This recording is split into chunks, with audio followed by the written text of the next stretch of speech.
Hello friends, मैं सिद्धार्थ शर्मा आपका एक न्यू सिटी सेंटर चैनल में स्वागत करता हूं। इस वीडियो में मैं आपको MCS 012 ब्लॉक 2 यूनिट 1 को बताऊंगा। इसके कुछ टॉपिक्स हैं जिनको मैं इस वीडियो में बताऊंगा। उसके बाद में ऐसे ही सारे टॉपिक को एक एक वीडियो में बताऊंगा, जिससे आप इन टॉपिक्स को आसानी से समझ पाएँ। तो चलिए सबसे पहले इस यूनिट का स्ट्रक्चर देख लेते हैं, जिससे इसमें आपको पता लगे कि इसमें हमें क्या क्या पढ़ना है। यूनिट का नाम है द मेमोरी सिस्टम, और इसमें सबसे पहले हमको इंट्रोडक्शन पढ़ना है। उसके बाद में फिर इसके ऑब्जेक्टिव्स पढ़ने हैं।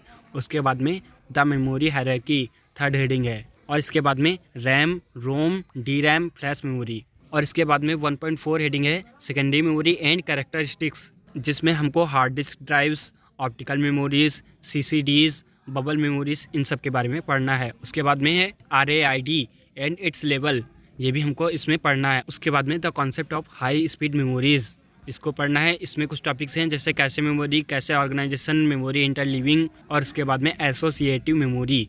ये 4 टॉपिक हैं जो हमको 1.6 हेडिंग में पढ़ना है। उसके बाद में है वर्चुअल मेमोरी।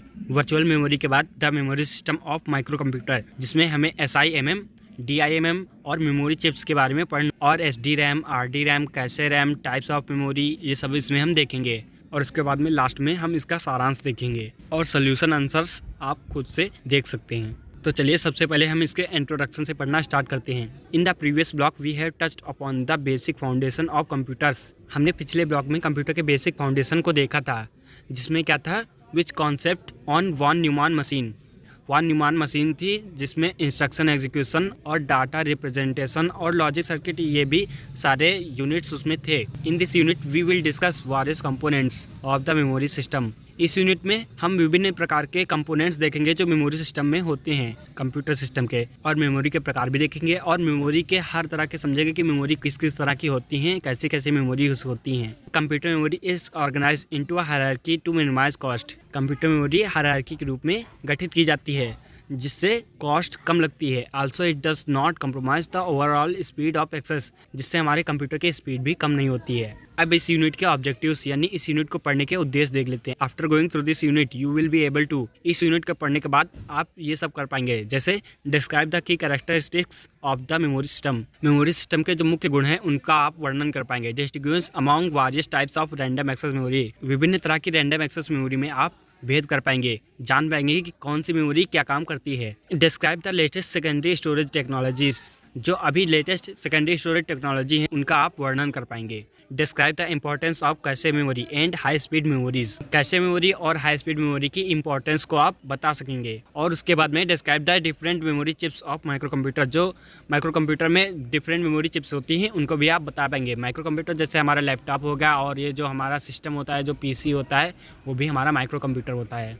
अब हम मेमोरी हायरार्की को पढ़ना स्टार्ट करते हैं। अभी तक हमने इस यूनिट का स्ट्रक्चर देखा, इसका इंट्रोडक्शन देखा, और इसके उद्देश्य देखे। हायरार्की वर्ड का हिंदी में मतलब होता है पदानुक्रम। कंप्यूटर सिस्टम में मेमोरी का एक क्रम, जिससे कंप्यूटर सिस्टम फास्ट काम करे और कंप्यूटर सिस्टम की लागत भी कम हो, उसको क्या कहते हैं, memory hierarchy. Normally we classify the information to be stored into 2 basic categories, data and instructions। सामान्यतः हम इंफॉर्मेशन को जो हम स्टोर करते हैं, जैसे वीडियो हो गया, फोटोज़ हो गया, ये सारी चीज़ें क्या होती हैं, इंफॉर्मेशन होती हैं। इनको 2 बेसिक कैटेगरीज में हम स्टोर करते हैं, डाटा एंड इंस्ट्रक्शंस। डाटा वो होता है जैसे आपका वीडियोस हो गया, जैसे फ़ोटोज़ हो गया। अब इन वीडियोस को क्या करना है, वीडियो को प्ले करना है या फिर वीडियो को आगे बढ़ाना है या फिर स्किप करना है, ये सारी चीज़ें क्या होती हैं, इंस्ट्रक्शंस होते हैं। तो कंप्यूटर में क्या होता है, एक होता है डाटा, एक होता है इंस्ट्रक्शन, जो मेमोरी में स्टोर होता है, और इसे ही इन्फॉर्मेशन कहते हैं। यानी डाटा और इंस्ट्रक्शन दोनों को मिलाकर के क्या बनती है, इन्फॉर्मेशन बनती है। अब हम देखते हैं मेमोरी सिस्टम के बारे में, यानी मेमोरी सिस्टम की परिभाषा।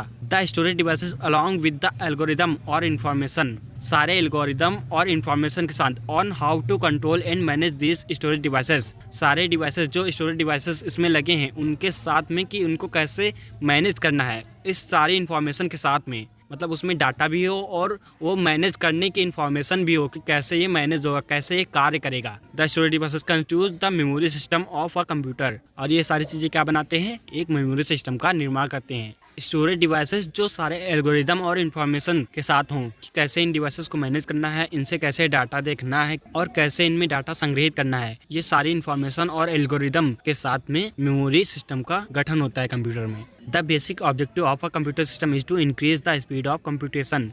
कंप्यूटर सिस्टम का मुख्य उद्देश्य क्या होता है? कंप्यूटेशन की स्पीड को बढ़ाना, यानी गणना की स्पीड को बढ़ाना, यानी किसी भी कार्य को करने की स्पीड को बढ़ाना। लाइकवाइज इसी तरह the basic objective of a memory system, यानी मेमोरी सिस्टम का मुख्य उद्देश्य is to provide fast uninterrupted access by the processor to the memory such that the processor can operate at the speed it is expected to work।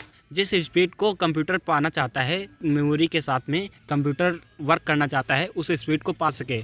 इसीलिए memory hierarchy का गठन किया जाता है कंप्यूटर सिस्टम में, जिससे कॉस्ट भी कम लगे और स्पीड भी तेज हो। आप इस चित्र को देख सकते हैं। इसमें सबसे पहले है प्रोसेसर, इसमें रजिस्टर होते हैं। रजिस्टर मेमोरी सबसे ज़्यादा फास्ट होती है। उसके बाद में है cache memory. Cache memory register memory के बाद में दूसरी सबसे ज़्यादा फास्टेस्ट मेमोरी होती है। और उसके बाद में मेन मेमोरी जो सबसे ज़्यादा फास्टेस्ट होती है। और उसके बाद में जो होती हैं वो सब स्लोअर मेमोरीज होती हैं, जैसे मैग्नेटिक टेप्स, मैग्नेटिक डिस्क, जो इस डायग्राम में आपको दिख रहा है। द मेमोरी हायरार्की, जिसका ब्लॉक डायग्राम इसमें आपको दिखाया जा रहा है। The cost versus access time has led to a hierarchy of memory where we supplement fast memories with larger, cheaper, slower memories। अगर ये मेमोरी हायरार्की ना हो तब क्या होगा? तब मैं आपको बताता हूँ। अगर एक मेमोरी जो ज़्यादा फास्टेस्ट है और अगर आप उसको कंप्यूटर में लगा रहे हैं तो कंप्यूटर भी तेज़ वर्क करेगा। जैसे स्लोअर मेमोरीज लगा रहे हैं, उसकी कॉस्ट कम है। स्लोअर मेमोरीज आप लगा रहे हैं तो कंप्यूटर सही से वर्क नहीं करेगा, काम भी सही से नहीं करेगा। इसीलिए हायरार्की में ऐसा होता है कि कुछ फास्टेस्ट मेमोरी होती हैं, कुछ स्लोअर मेमोरीज होती हैं, जिनको समन्वित करके एक क्रम में लगा करके कि किस मेमोरी का कौन सा कार्य है, ये सारे क्रम के साथ में उसमें व्यवस्थित किया जाता है और मेमोरी हायरार्की का गठन किया जाता है, जिससे कंप्यूटर फास्ट भी हो और उसकी लागत मूल्य भी कम हो। इसीलिए मेमोरी हायरार्की का गठन किया जाता है। जहाँ पर क्या होता है, फास्टेस्ट मेमोरीज के साथ में जिनकी कॉस्ट ज़्यादा, जिनका यानी मूल्य ज़्यादा होता है, उनके साथ में चीपर मेमोरीज जो लगभग डेटा तो ज़्यादा संग्रहित कर सकती हैं, लेकिन वो इतनी स्पीड नहीं दे सकती हैं जितनी फास्टेस्ट मेमोरी देती हैं। जैसे प्रोसेसर में जो मेमोरी होती हैं वो 1 बाइट, 2 बाइट, 3 बाइट, ऐसे ही 3-4 बाइट तक संग्रहित कर सकती हैं और वो सबसे ज़्यादा फास्टेस्ट होती हैं। बाइट का स्टोरेज तो आपको पता ही होगा कि बाइट कितना कम स्टोरेज होता है। इतना कम स्टोरेज में जो प्रोसेसर की मेमोरी होती हैं वो वर्क करती हैं और इसीलिए प्रोसेसर इतना फास्ट वर्क कर पाता है, उसके साथ में वर्क कर सकता है मेमोरी सिस्टम के साथ में। और उसके बाद में फिर कैशे मेमोरी होती है जो 1 MB, 2 MB, 3 MB ऐसे होती है। और उसके बाद में फिर मेन मेमोरी होती है जो 1 GB, 2 GB, 3 GB होती है। मतलब कि जैसे जैसे मैं आपको बता रहा हूँ कि स्टोरेज बढ़ रहा है, उतना ही मेमोरीज की स्पीड घटती जा रही है। और सबसे लास्ट में होती है जो मास स्टोरेज वाली मेमोरीज होती हैं, यानी सेकेंडरी मेमोरीज होती हैं। उनमें आप 8 GB, 32 GB, 128 GB और इसी तरह 1 TB और इससे ऊपर भी उसमें संग्रहित कर सकते हैं।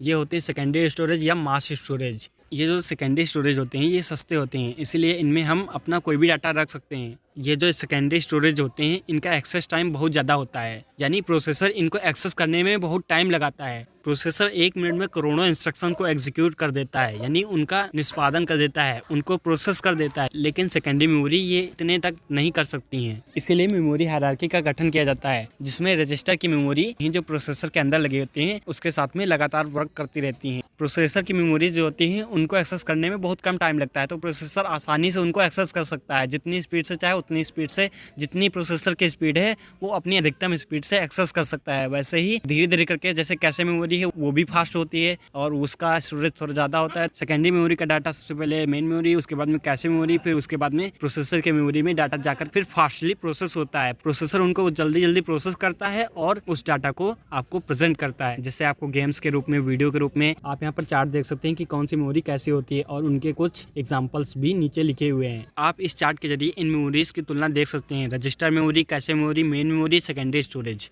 सबसे पहले एक्सेस टाइम के आधार पर देखें तो रजिस्टर मेमोरी का एक्सेस टाइम सबसे कम होता है, यानी प्रोसेसर आसानी से उसको एक्सेस कर सकता है। उसके बाद में कैशे मेमोरी जो इससे थोड़ा स्लोअर होती है, उसके बाद में मेन मेमोरी और सबसे आखिर में सेकेंडरी स्टोरेज जिसको प्रोसेसर एक्सेस करने में बहुत ज़्यादा टाइम लगाता है। और एक्सेस टाइम के आधार पर ही इनकी स्पीड देखें तो रजिस्टर मेमोरी सबसे फास्टेस्ट होती हैं, उसके बाद में दूसरे नंबर पर कैशे मेमोरी और उसके बाद में तीसरे नंबर पर मेन मेमोरी और सबसे स्लो होती हैं सेकेंडरी स्टोरेज मेमोरीज। अगर साइज़ की बात करें तो रजिस्टर मेमोरी का सबसे छोटा साइज़ होता है, जैसे मैंने बताया ना कि ये 1 बाइट, 2 बाइट, 3 बाइट, 4 बाइट इससे ज़्यादा नहीं होती हैं। और ऐसे ही कैशे मेमोरी जो होती हैं ये थोड़ा इससे बड़ी होती हैं, ये 1 MB, 2 MB, 3 MB, 4 MB इससे ज़्यादा नहीं होती हैं। और इसके बाद में मेन मेमोरीज जो होती हैं इनका size 1 GB, 2 GB, 3 GB, 4 GB, 8 GB, 16 GB ऐसे होती हैं। उसके बाद में लास्ट में सेकेंडरी स्टोरेज। इनका साइज़ बहुत ज़्यादा होता है, like 8 GB, 32 GB, 64 GB, 128 GB,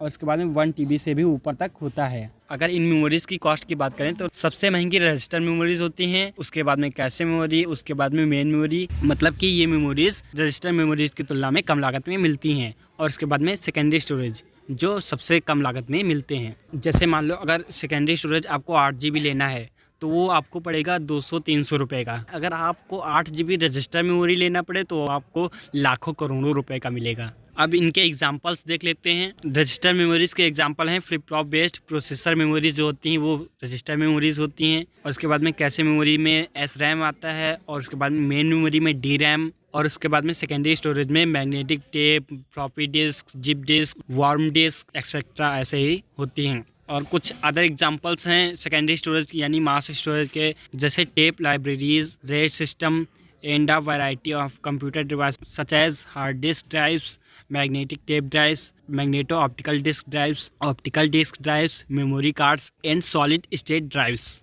ये सारे सेकेंडरी स्टोरेज के एग्जांपल्स हैं। आई थिंक आपको मेमोरी हायरार्की अच्छे से समझ आ गई होगी। नेक्स्ट वीडियो में मैं आपको रैम के बारे में बताऊंगा, रैम, SRAM और ऐसे ही कुछ जो टॉपिक्स हैं उनको नेक्स्ट वीडियो में बताऊंगा। अगर आपको ये वीडियो अच्छा लगा तो प्लीज़ इसे लाइक कर देना और इसे अदर स्टूडेंट को भी शेयर करना। Thanks for watching.